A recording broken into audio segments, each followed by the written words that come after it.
So அடுத்து இந்த மீன ராசியிலேயே இந்த நிறைவான நட்சத்திரமாக வரக்கூடிய ரேவதி நட்சத்திரம். ஸோ யார் யாரெல்லாம் இந்த ரேவதி நட்சத்திரத்தில் பிறந்திருக்கீங்களோ நீங்கள் செய்ய வேண்டிய இந்த மரக்கன்று எது அப்படின்னு பார்த்தோன்னா இலுப்ப மரக்கன்றை கட்டாயம் நட்டு வைக்கணும். ஸோ நீங்கள் எந்த கிழமையில் பிறந்திருந்தாலும் சரி, ரேவதி அப்படிங்கும் பொழுது புதன் பகவானுக்குரியது. ஸோ புதன்கிழமையில் அல்லது ரேவதி நட்சத்திர தினத்தன்று இந்த மரக்கன்றை நீங்கள் நட்டு வைக்கலாம்.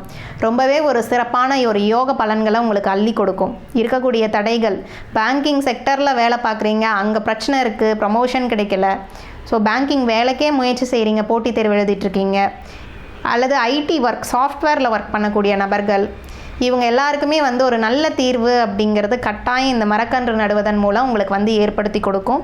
இந்த இலுப்ப மரக்கன்று நட்டு வைத்தால் மட்டும் போதாது, பச்சை நிற பட்டு துணியை சுற்றி விட்டு அதுக்குண்டான மண் அகல் விளக்கில் நல்லெண்ணெய் ஊற்றி தீபமேற்றி வழிபாடு செஞ்சுட்டு வாங்க. முதல் நாள் மட்டும் இதை செய்தால் போதும்.